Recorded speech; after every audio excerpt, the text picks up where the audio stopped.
Hello बच्चों, आइए इस प्रश्न को पढ़ते हैं। बोला रहा है, एक छोटी बाल्टी में थोड़ा सा पानी भरकर एक रस्सी की सहायता से उसे ऊर्ध्वाधर वृत्त में घुमाया जाता है। बोला रहा है, जब बाल्टी सबसे ऊपर की स्थिति में पहुंचती है तब भी पानी जो है वो नहीं गिरता। पानी का द्रव्यमान बोला रहा है m, तथा ऊपर की स्थिति में इसकी जो चाल है वो v है। तो हमें तो हमसे पूछा जा रहा है कि इतनी सूचना से हम निष्कर्ष निकाल सकते हैं कि पहला ऑप्शन है mg बराबर है mv के वर्ग भागे r के। दूसरा ऑप्शन है mg ज्यादा है mv के वर्ग भागे r से। तीसरा ऑप्शन है mg जो है वो mv का वर्ग भागे r से बड़ा नहीं है। और चौथा ऑप्शन है mg जो है वो mv का वर्ग भागे r के वर्ग से छोटा नहीं है। आइए इस प्रश्न की मुख्य अवधारणा की चर्चा करें। मुख्य अवधारणा, मान लीजिए कि एक वस्तु है जो कि एक वृत्तीय गति कर रहा है। इस तरीके से मान लीजिए उसका पथ है, यहाँ केंद्र है। जो ये वृत्त है इसकी त्रिज्या मान लीजिए r है त्रिज्या। वृत्त पर यहाँ पे कण है, इसका द्रव्यमान m मान लीजिए। इसकी जो रेखीय गति है वो इस तरीके से स्पर्श रेखीय है v मान लीजिए। तो इसको वृत्त में घुमाने के लिए हम चाहते हैं कि वृत्त में ये घूमता रहे।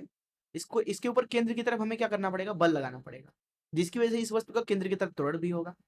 जो ये बल है ये दरअसल होना चाहिए mv का वर्ग भागे r के बराबर।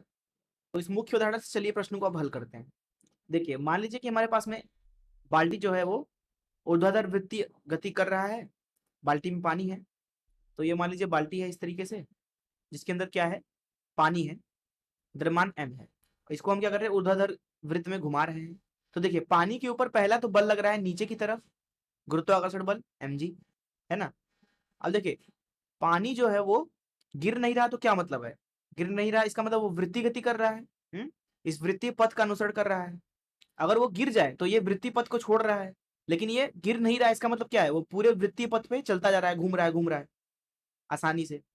वृत्तीय पथ पर घूमने के लिए क्या जरूरी है, जैसा कि मैंने आपको मुख्य उदाहरण में बात किया कि केंद्र की तरफ वस्तु के ऊपर बल लगना चाहिए। तो यहाँ जो केंद्र की तरफ बल लग रहा है वो mg ही है स्वयं। तो जो बल लग रहा है केंद्र की तरफ वो है mg। और ये बल किसके बराबर होना चाहिए, अभी अगर यहाँ पे इसकी गति जो है वो v है, स्पर्श रेखी गति, तो mv का वर्ग भागे r के बराबर होना चाहिए। त्रिज्या मान लीजिए r है।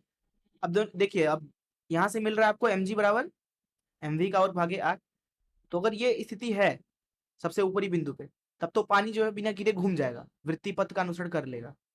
प्रश्न में दिया गया है कि पानी गिर तो रहा नहीं है, वृत्त का अनुसरण कर रहा है, तो इसलिए ये चीज सही होगा। आइए देखते हैं कौन सा ऑप्शन सही है। ए ऑप्शन सही है। मैं आशा करता हूं कि आपको इस प्रश्न का हल जरूर समझ में आया होगा। धन्यवाद।